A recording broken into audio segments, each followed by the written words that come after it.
From nail art as self-expression to prenups that spark tough conversations, we're polishing up the truth and filing down the myths. Stay tuned, my friends. Party's over. Are you ready to try something new? To ditch the drama, look younger, and finally step into your power? I'm Sandra Silverman, best-selling author, successful entrepreneur, and a mom of 2 amazing kids. I've been through it all, from bullshit to Botox, from broken up to badass. I've done the research, had some work done, and kissed a few frogs along the way. One thing I've learned, when you're faced with an obstacle, the best thing to do is to give it a hard look and say, party's over. Only then can you move on to the good stuff. Welcome to Party's Over.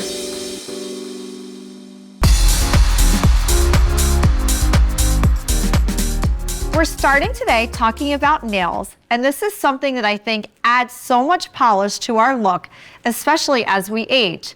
I'm here with my friend Nancy, who's co-hosting on this episode, and we're joined by my other friend, Haya Amir, who is a nail expert. Hi. Welcome to the show. Thank you. Thank you so much for having us. Okay, so Haya is a nail expert, but she also came up with the title of my book, From Bullshit to Botox. Not only is she an expert in the book about nails, she, one morning at 3 a.m., had a burst of energy and came up with 13 titles and subtitles, because once my book was finished, we were finished writing, I didn't have a name for the book. I had no idea what I was doing. So one morning I get a text with 13 titles and subtitles. I was on vacation, and when I woke up and saw this, I literally thought it was Christmas morning. I had no idea what was going on. And that's how we got From Bullshit to Botox. So how did you do that? Sandy and I were talking previously, and she just explaining to me how it's like she has this book going on and all this stuff in the book, and it's like there's also a bunch of drama with it too. And I'm like, this just sounds like a bunch of bullshit, honestly. And when you mix bullshit and you mix glam, and it gets the people going, and people love it. So I'm like, it's perfect. Yeah. So I'm like, here, I woke up in the middle of the night, honestly, and I couldn't go back to sleep. And I was just sitting there thinking and thinking. I get my notes out and I'm texting and like, okay, here's title 1, title 2, title 3. I send it to her the next day, and she wakes up and she's like, what is this? Like, this is like Christmas morning. This is great. It's perfect, so, yeah, that's how we came up From Bullshit to Botox. It was honestly just... So because of Haya, we have a title, and it became a bestseller so quickly on the Kindle, because I think that people loved the title so much. We did this marketing campaign, and they thought, oh, well, this is probably an interesting book. So we needed something marketable, yes. And I think so thank you. So Haya, tell us about your background and how you ended up in Miami as a nail salon owner. Of course. So I'm born and raised in Columbus, Ohio. I've been in the nail industry since I was 16 years old. I'm now 28. And when it was my freshman year of college, and I just needed a job to just get through my college and student loans. So I call a nail salon and I'm like, hi, so you guys are hiring. And I get hired as a front desk. But I was like, I'm the type of person, no matter what I do, I give it my 100%. You know, I could be an Uber driver, and I'd be the 5-star Uber driver. So it's like, whatever I do, I'm going to put my all into it. So I started as a receptionist. I built my way up as a manager. I became general manager. And I eventually was asked by the owner of the salon to drop out of school and run all his salons for him. So I ended up opening about 7 salons in Ohio for this guy. And I'm like, school can wait, you know. I'm making money, I'm happy, I'm young. And that's just how I started my career with nails. I ended up going to nail school because I felt like I needed to learn the back ends, the front ends of the business. And when I moved down to Miami about 4 years ago, I was a manager at another salon. I was able to build a clientele.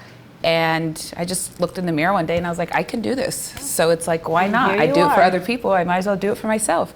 And here we are. And she has a beautiful nail salon. So if any of our viewers come to Miami, it's called Pure Nails. Yes, Pure Nails Studio. We're in Mid Beach, right in Miami Beach. And we would love to take care of all of you. So nail trends change fast. What do you see most of right now? I see it's fall, so I see a lot of dark colors. I see a lot of like long almond-shaped nails. I see a lot of people also going back to the natural state, which is short, no color, a nice buff shine, and just something that looks clean. You know, the clean aesthetic's really big right now, and people are super into it. They want just like that natural look. It's kind of like the no makeup look, and it's huge. So I do see a lot of that. And I also wonder about, you know, people's personalities that come through their nails. I see people with their long nails and the short nails. Can you tell a little bit more about, does it really correlate? It does, yeah. So honestly, to me, it's like almost like broken down into age demographics. And you'll see like people as young as 6th grade, 7th grade, they want the long almond nails that are all over TikTok, that are all over Instagram with designs and chrome and this and that. And it's so funny because like their mom is sitting in the background like freaking out. So Yes. she's like, my daughter's 17 going on 15, I don't know what's going on.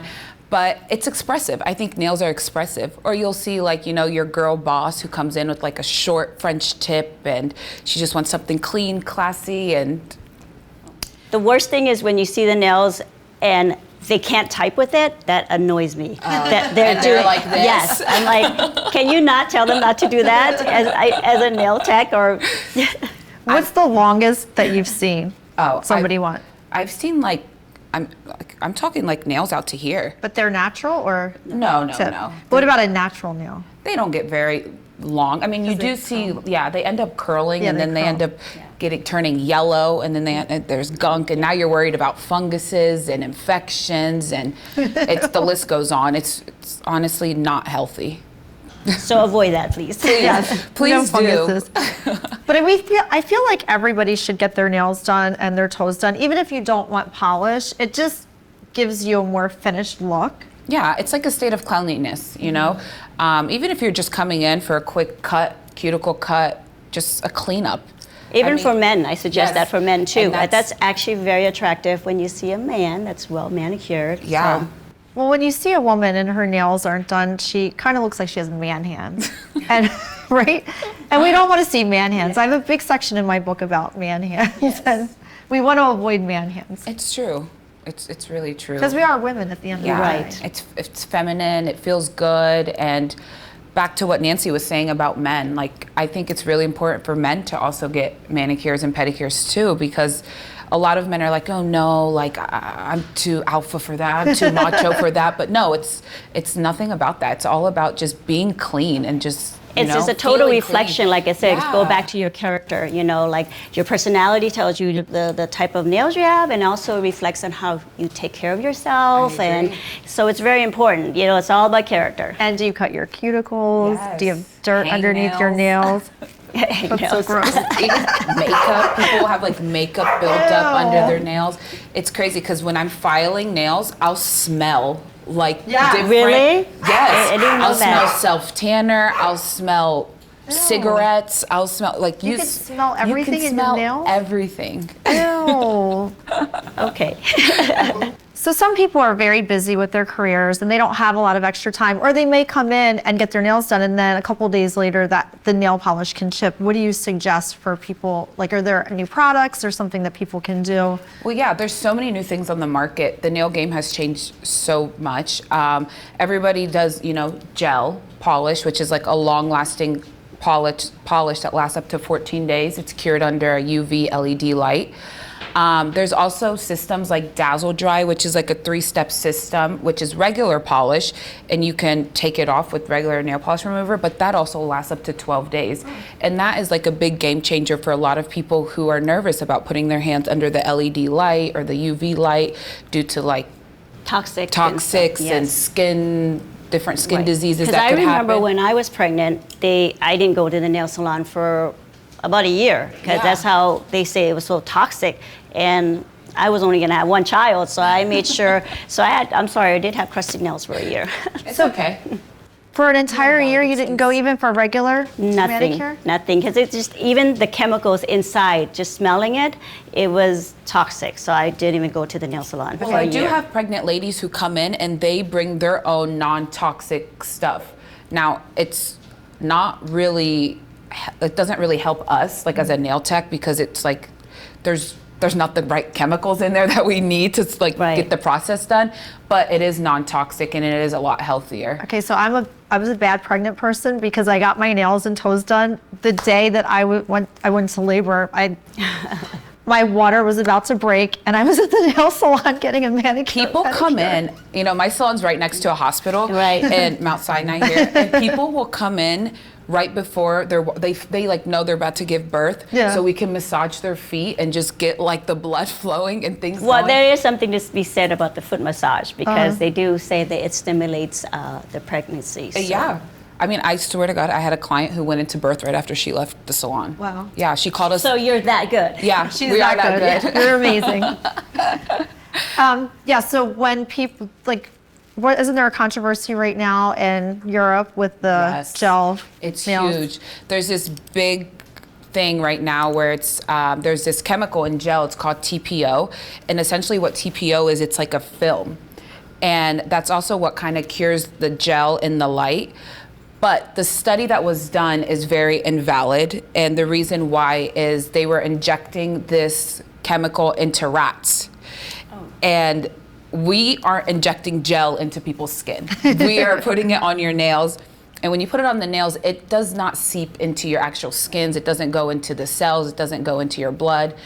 And honestly, I think it's just like another thing that's like out there. It's almost a myth more than a fact. No, I mean, there's something to be said about when they do these test rats or studies, we always take into consideration, oh my God, it causes cancer on rats, but you have to understand, rats are like micro little animals. And then what the amount of injections that they get in it is actually so much harsher and stronger. Because they're tiny. Yes, so they're going to be more effective. So basically, they would go and misconstrue that and tell us, oh my God, to avoid these things, because no, you're not ingesting it, you're not injecting it, it's just there. So, take everything with a grain of salt. You can get a gel Yes, mask. so You can take get a everything gel with a grain of mask. salt. Yes, it lasts longer. Yes, so We're not lab rats. No.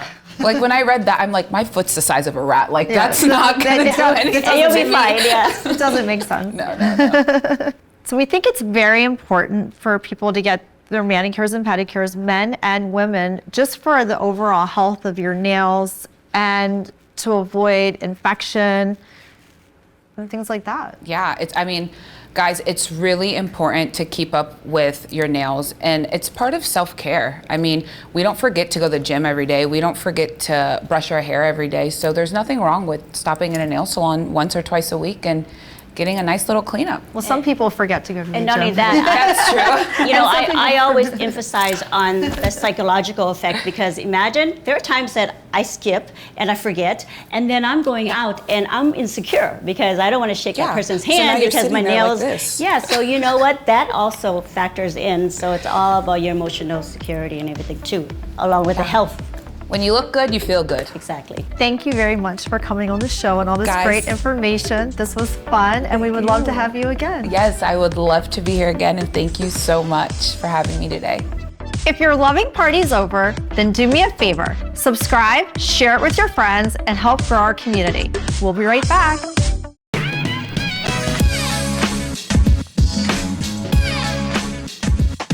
Next up, we're talking prenups. Many couples think they're the only way to protect yourself going into a marriage. But are prenups just putting a price tag on your worth? My friend Erica is here to break it all down with me. After all I've seen and life experiences, this topic gives me anxiety for people.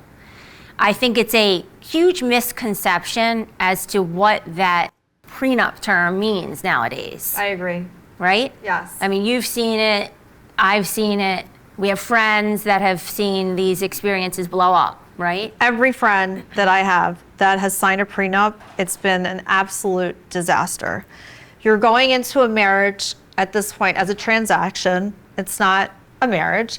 And most of them signed the prenups a couple days before the actual wedding. So they were presented the paperwork right before their marriage. So to me, that's almost signing something under duress. Well, even if it's prior, let's call it a few months prior, you're setting up a situation where you're putting a black cloud over what should be the happiest time of your life. You're getting married, you're excited, you're setting up a situation where someone's putting a price tag, whoever's asking for the prenup, and both parties may want it. If both parties want it, fine. But typically it's the case where one party wants it over another. Absolutely. Because sometimes they have financial headway that, as opposed to the other person. Sometimes they don't even know what it means, but they think it's a cool thing to do, and they don't even own anything. There's a few people that are in their 40s, men that I know, that have this conception that they need to get a prenup, and when asked, what do you own? They're renting, they own nothing, and they think that they need to get it to protect their brokerage account. Meanwhile, which is absolutely ridiculous. Right. It's the most ridiculous thing I've ever heard. It's the dumbest thing I've ever heard. It's like, we're just talking about major stupidity at this point. Right. It's like, do you know what you're saying, right? No. Like, you should be of the mentality of sharing of some level, not what's mine is mine, what's yours is yours, and someone's putting a price on you. So, and for the viewers out there, most of the women that I know that have signed the prenups, they absolutely regret them. The prenup, most of them were completely unfair. And to be honest with you, when you're marrying somebody, it's fair where you're coming into the marriage, whatever you own is yours, whatever your spouse to be owns is his, and then whatever you accumulate together should always be joint. So a couple of agree? points. I do, and I have a legal background, as you know, but I don't practice law. But from my experience, most states, including Florida, have it set up that whatever is prior to marriage is protected by law, right? So, most of these prenups have sliding scales, and these sliding scales are for lump sum alimony. So let's say year 5 comes and your spouse meets someone. Maybe they meet, someone at work, or they meet someone younger, and, this could be on both sides. Men, the women can do it too. At year 5, they can look at this agreement that they've signed with you and say, oh, I can get out of this marriage today for $100,000. Goodbye. Who wants to live like that? Nobody. You're absolutely putting a price tag on your worth, and you are living in a transactional In a prison. You're living in a relationship. It's not a real marriage. To me, it's not a real marriage. I wouldn't sign a prenup. I didn't sign a prenup. In my situation, everything is split down the middle, as it should be, unless you come into the marriage with your assets, their assets, and then whatever you accumulate together should be split. I think that there should be skin in the game where both parties are sharing something during the marriage. Whatever that may be. If they decide to do anything business related, there's other ways that can be, avenues to go to protect themselves. There are other avenues you can go to protect yourself without a prenup, even if you are worried about an asset. There's other ways. Because a lot of women are signing these prenups without consulting an attorney, because they're presented the prenups right before the wedding. And in their mind, they're thinking, oh, well, it's okay to sign because I love him. I'm marrying him for love anyhow. But people act so differently when it comes to money. And just because you love this person and this person you think loves you back, when it comes to money, like, all bets are off. And even when they do sign it initially, there will be a paragraph in every prenup that states, I've consulted with an attorney on this. I understand every single word that's in here. You're not going to understand anything. You may understand some of it, but you're not going to necessarily understand the consequences of life happening and then what these words actually mean up the road. She's right.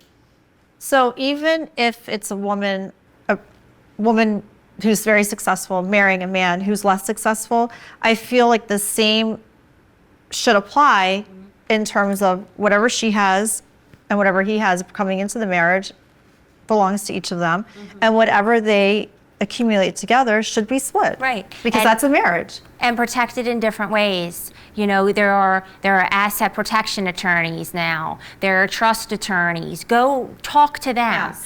But don't make the financially dependent spouse, or the spouse that is, just not making as much as as the spouse are, suffer.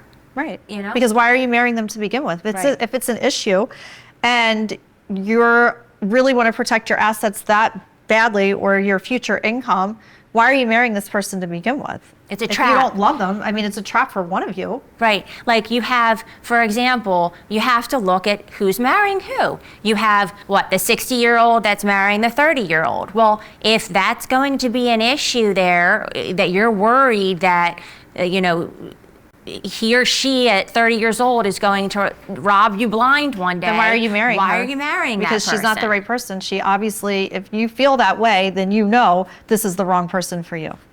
Right. Go into it with proper intentions. Go into it with good faith intentions. Understand what you're signing. When you sit down with an attorney, like I said, you're going to need to ask them, what's the consequence of this happening? And but there's things that you're never going to predict. Right. No, you're right. Either you're two parties that are proponents to both sign a prenuptial agreement, or one wants one and maybe one is compliant, but be sure that you're going to be comfortable years up the road and not have bad sentiments. Because a lot of people that I know, they do. They have fought before they've gotten married over this. It's broken up weddings. It's almost broken up weddings. And it's not, honestly, at this point, it's a transaction. So if you can't come to an understanding where both parties feel safe and they're agreeing upon whatever their financial status is and what they're each bringing into the marriage, then at that point, is it really a marriage? Should you be marrying this person, or is this a transaction? Because if it's a transaction, it's never going to work anyhow. Right. And I would also have these conversations early on. If you're serious with someone, bring up the topic. You don't have to bring it up in a serious manner. You can bring it up casually.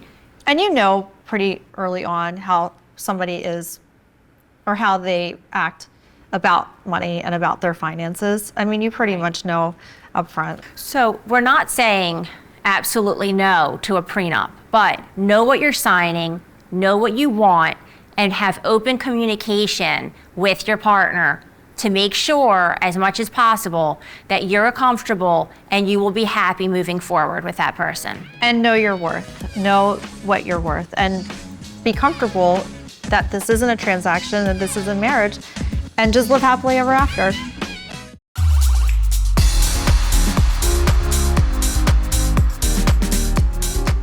And now it's time for Spill It, where my friend Vita is joining me to answer your questions. Here we go. Yay! Dear Sandra, my 18-year-old niece admires my nose and says she's thinking about getting hers redone. Is that too young? Is there a right age to begin? I am completely okay with this. I am too. I think a nose job is a very low entry cosmetic procedure. I think that if my daughter came to me at the age of 18 and said, my nose is bothering me, can I change it? I would say absolutely. I think agree. there's nothing wrong with this whatsoever. Nothing wrong, because she has to feel comfortable and confident in herself.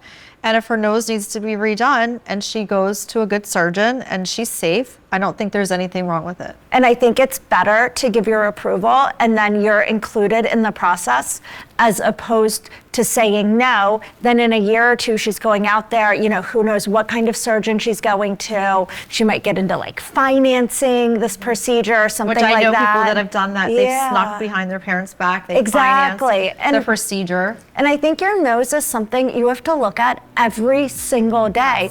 If you're not happy with it, that's such an easy thing to fix. So I agree. By all means, give her your blessing. Yes.